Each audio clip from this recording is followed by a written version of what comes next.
Brought to you by Vigard. येळकोट येळकोट येळकोट येळकोट छत्रपती शिवाजी महाराजांचा छत्रपती शिवाजी महाराज की जय भवानी. लोकमाता पुण्यश्लोक अहिल्यादेवी होळकर यांचा अहिल्यादेवींच्या स्मृतीला त्यांच्या कर्तृत्वाला माझा त्रिवार नमस्कार. खरं म्हणजे व्यासपीठावरील सर्व मान्यवर, भरपूर मोठं व्यासपीठ आहे आपलं, आणि राधाकृष्ण विखे पाटील असतील, रामदास आठवले, अतुल सावे, संजय बनसोडे, बबनराव पाचपुते, शिरसाट, मोनिकाताई राजळे, अण्णासाहेब डांगे, दत्तात्रय भरणे, सुरेश धस, रामभाऊ शिंदे, आपले स्वागताध्यक्ष, आणि गोपीचंद पडळकर,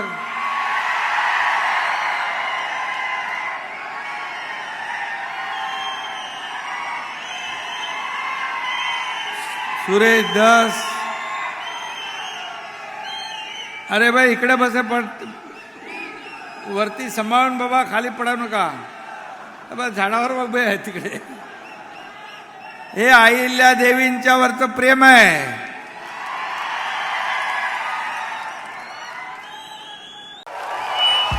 भाइयों बहनों, उनके राज में पावर रहे अनस्टेबल और हम रखे सब स्मूथ और स्टेबल. हमारा नेता कैसा हो जो स्टेबल पावर दे वैसा हो. अब की बार वीगार्ड एसी स्टेबलाइजर का चमत्कार. आणि सुरेश धस, भरणे, कर्डिले, शिवाजीराव, बाळासाहेब मुरकुटे, भीमराव दोंडे, भाऊसाहेब तांबडे, सुरेश भुमरे, सर्व मान्यवर. खूप मोठं व्यासपीठ आहे आणि राज्यभरातून आज अहिल्यादेवींना वंदन करायला, नतमस्तक व्हायला आलेले सर्व अहिल्यादेवींचे भक्त, बांधव, भगिनी आणि पत्रकार मित्रांनो, खरं म्हणजे गेल्या वर्षी आजच्याच दिवशी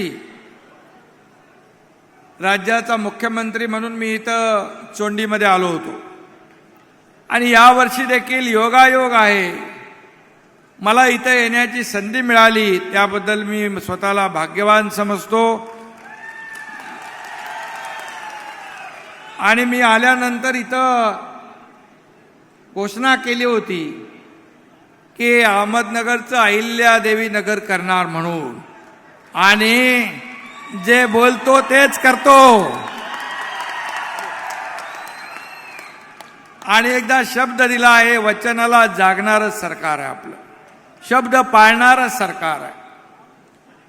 आणि म्हणून मला अभिमान आहे की गेल्या अनेक वर्ष औरंगाबादचं नाव आणि अहमदनगरचं नाव, धाराशिवचं, आपल्या उस्मानाबादचं नाव, संभाजीनगर, छत्रपती संभाजीनगर, तिकडचं धाराशिव, आणि हे पुण्यश्लोक अहिल्यादेवी नगर हे करण्याचं भाग्य आम्हाला मिळालं.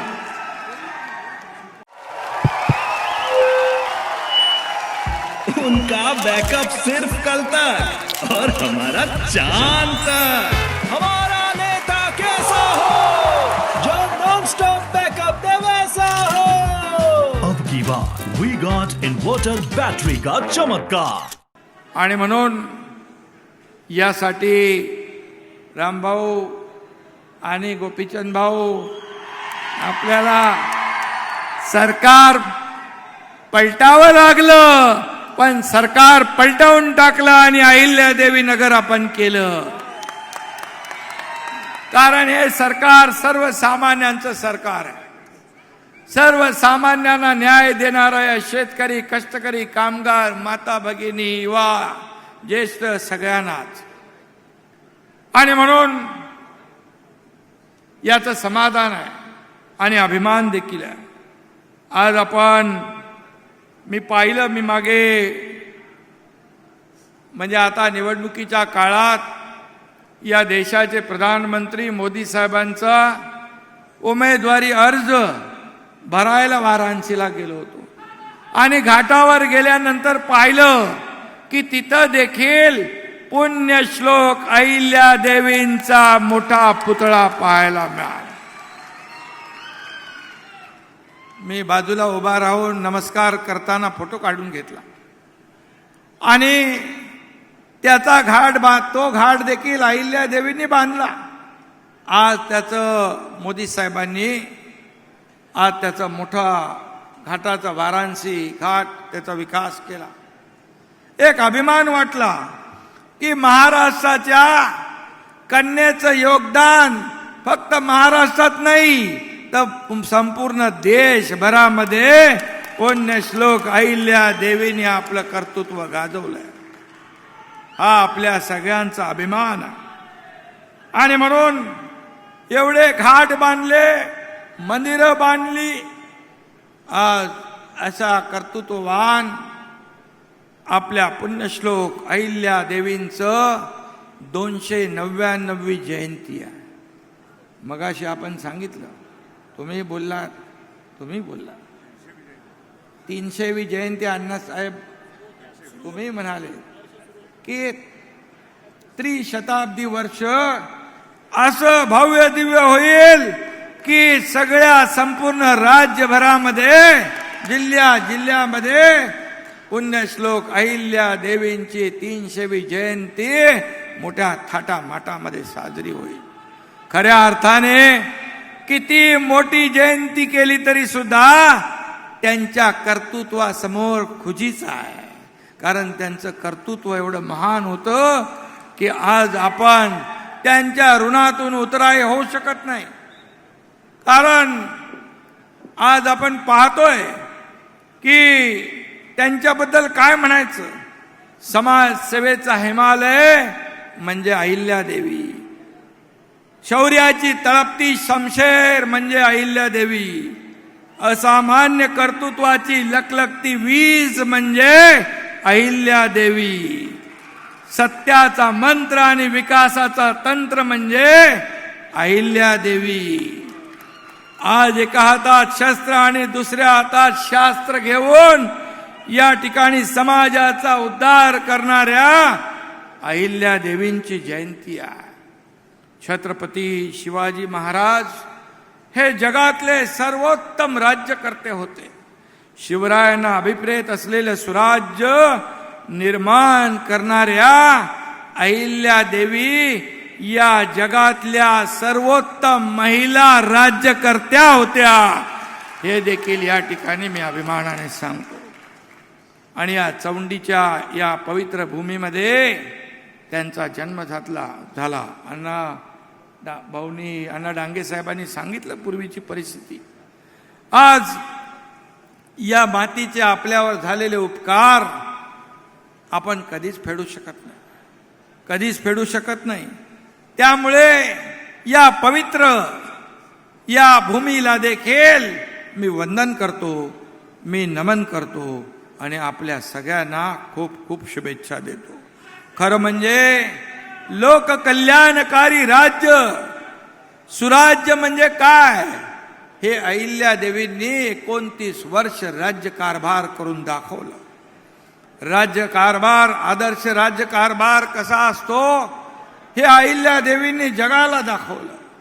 आणि खऱ्या अर्थाने आपण पाहिलं त्यांचा इतिहास. सासरे, पती, मुलगा यांचा अकाली मृत्यू झाल्यानंतर देखील अनेक दुःखांच्या डोंगराला सामोरं जाऊन त्याने धीराने सामना केला आणि आपल्या प्रजेलाच, आपल्या रयतेला कुटुंब मानलं. त्यांनी आपल्या रयतेला आपला परिवार मानण्याचं काम केलं आणि त्यांच्या कल्याणासाठी स्वतःला झोकून देण्याचं काम केलं. त्यांचं नाव पुण्यश्लोक अहिल्यादेवी होळकर. आणि म्हणून अहिल्यादेवींनी अखंड भारतात आपल्या कार्याचा ठसा उमटवला. आज मी मगाशी बोलत होतो की महेश्वरी साड्यांना मोठी मागणी असते. आज पण फेमस आहे. आणि म्हणून या सिल्कच्या साड्या या अहिल्या देवींची देणगी आहे. जेव्हा अनेक राज्यात दुष्काळ पडायचा तेव्हा अहिल्या देवींच्या राज्यातली जनता सिल्कच्या साड्या तयार करून आनंदाने जीवन व्यतीत करत होते. ही दूरदृष्टी, ही प्रजेच्या बद्दल असलेली जी काही प्रेम, दूरदृष्टी, रोजगार निर्माण करण्याचं जे काय विजन होतं ते त्या काळात पाहिलं. रस्ते, महारस्ते बांधण्यासाठी, पर्यटनाला चालना देण्यासाठी त्या काळी अहिल्यादेवींनी खूप प्रयत्न केले. मगाशी कोणी सांगितलं विहिरी बांधल्या, गोपीचंद तुम्ही सांगितलं विहिरींच्या बद्दल. विहिरी, तलाव, कुंड, घाट बांधले, रस्ते, पूल निर्माण केले. उद्योगधंद्यांना, त्याच्या विकासाला प्राधान्य देण्याचं काम पुण्यश्लोक अहिल्यादेवींनी केलं. आणि एकदम कठोर अशा वासराचा रथाखाली मृत्यू झाला.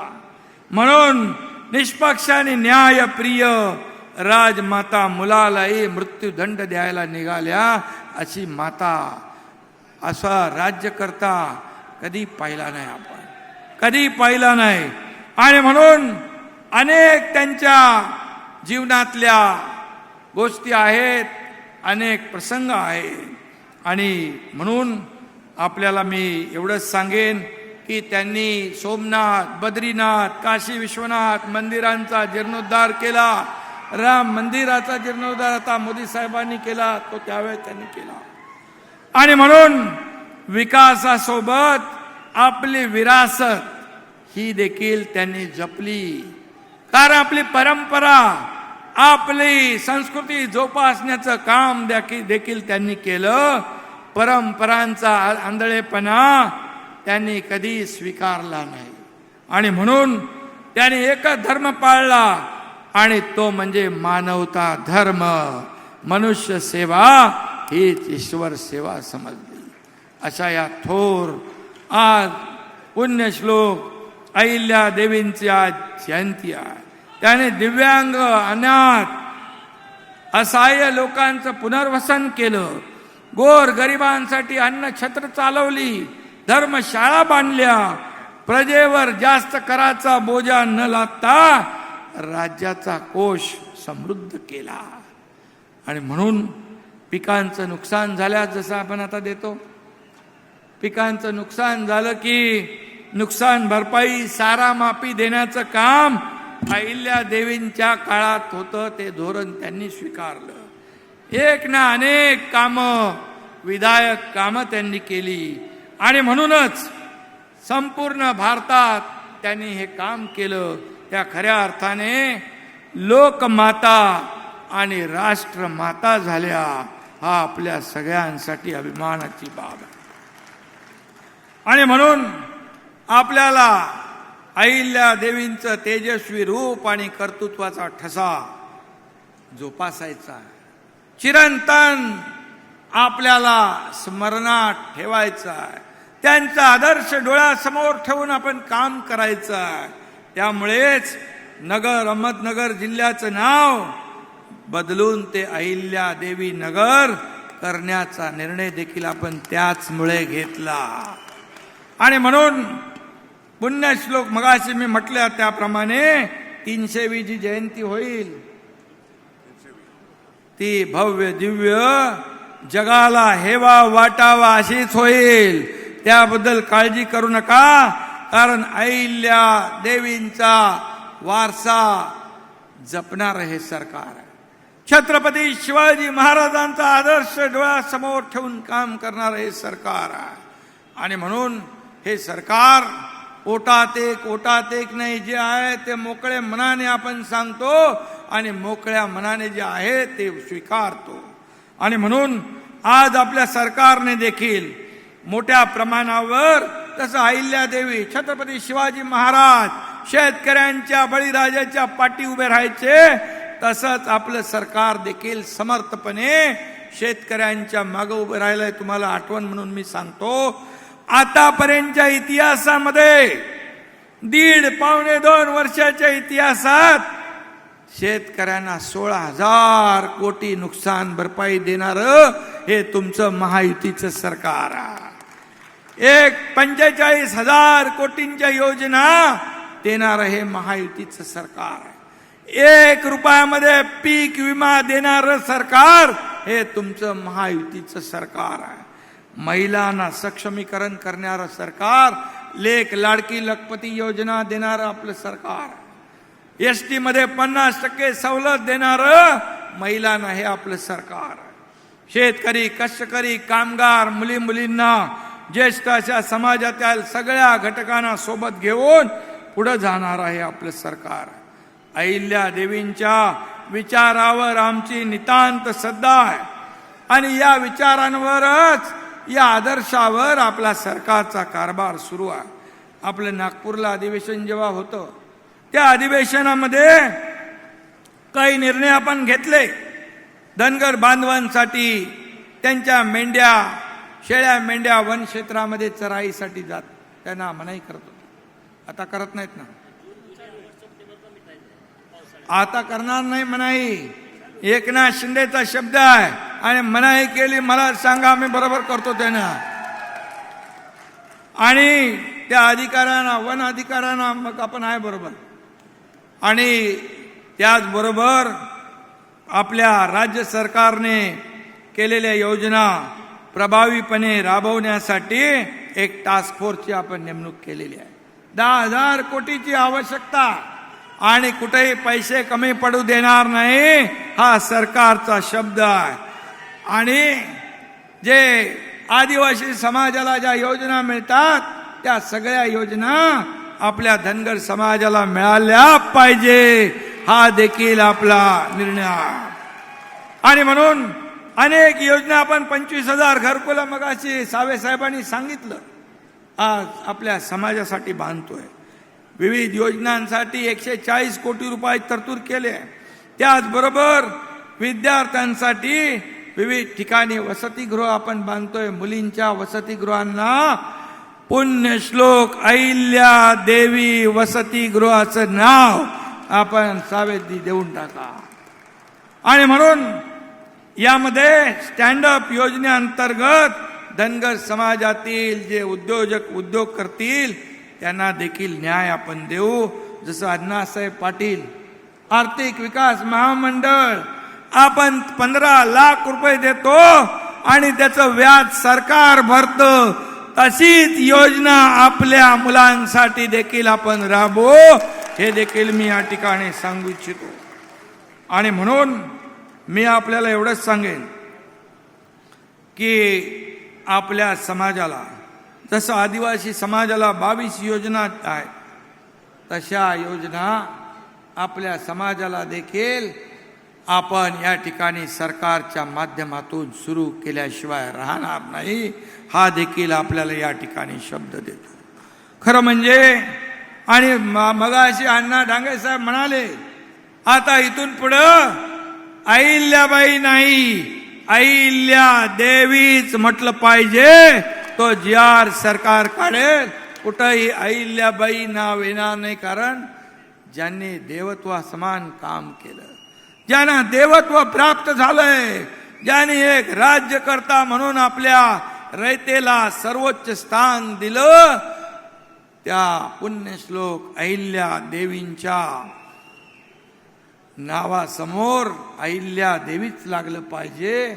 हे देखील आपण शासनाचा त्याप्रमाणे आपण जी.आर. काढू.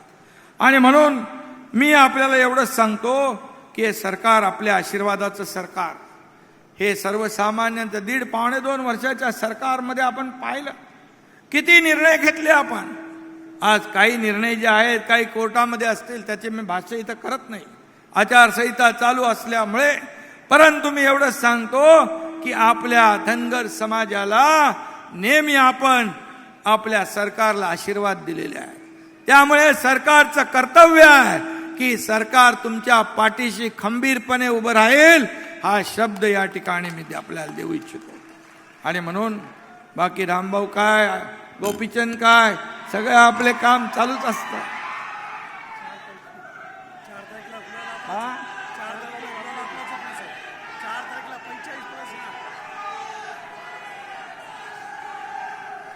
आणि कोणी किती काही म्हटलं तरी सुद्धा तुमच्या सगळ्यांच्या आशीर्वादाने 4 तारीख आपली चांगलीच जाईल.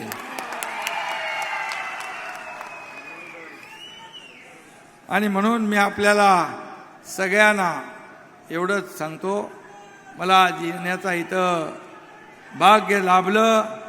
पुण्यश्लोक अहिल्यादेवी होळकर यांची 299वी जयंती. या जयंतीला गावागावातून राज्यभरातून आपण इकडे आलेला. दऱ्या खोऱ्यामध्ये डोंगरावर आपली वस्ती असते. आणि म्हणून हे सरकार तुमचा, हे सरकार सर्वसामान्यांचा. आणि हा मेंढपाळ धनगर समाज जो गरीब पण प्रामाणिक आहे, इमानदार आहे, एकदा शब्द दिला की दिला. आणि म्हणून सरकार देखील शब्दाला जागणार आहे. आणि म्हणून हा तुमच्या परिवारातलाच एक मुख्यमंत्री आहे, एक शेतकऱ्याचा मुलगा आहे. आणि म्हणून जे बोलतो ते करून दाखवण्याची हिम्मत पण बाळगतो. आणि म्हणून आपल्याला माहित आहे, जेव्हा मागच्या सरकार काय होतं आपल्याला माहित आहे. मी आज त्याच्यावर कुठलंही भाष्य करू इच्छित नाही, परंतु सर्वसामान्यांच्या मनातलं सरकार यावं म्हणून देवेंद्रजी आणि आम्ही मिळून जे काय केलं, आज तुम्हाला मी सांगतो, 2-2.5 वर्षात शेतकऱ्यांसाठी, महिला भगिनींसाठी, माझ्या युवकांसाठी, कष्टकऱ्यांसाठी, कामगारांसाठी, आपल्या ज्येष्ठांसाठी जे निर्णय आपण घेतले ते जर आपण वाचले तर नक्की आपल्याला कळेल की हे सरकार सर्वसामान्यांचं आहे. हे सर्वसामान्यांच्या जीवनामध्ये चांगले दिवस आणणारं सरकार आहे. आणि आम्हाला वैयक्तिक आम्हाला दुसरं काही नको आहे. आम्हाला फक्त एवढंच आहे की तुमच्या जीवनामध्ये चांगले दिवस आले पाहिजे आणि तुम्ही देखील इतर समाजाबरोबर मुख्य प्रवाहामध्ये सामील झाले पाहिजे, अशा प्रकारची भावना आपल्या सरकारची आहे. आणि म्हणून मनापासून मी आपल्याला सगळ्यांना शुभेच्छा देतो, मनापासून धन्यवाद देतो.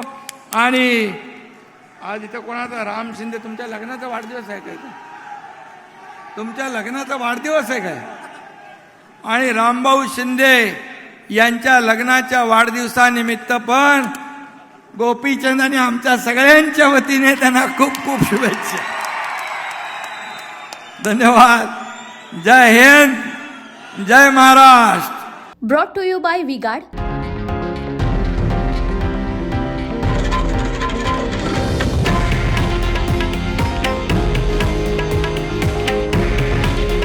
हे आहे देशातील नंबर 1 न्यूज नेटवर्क आणि आपण पाहत आहात TV9 मराठी. काळजी तुमची, हित महाराष्ट्राचं.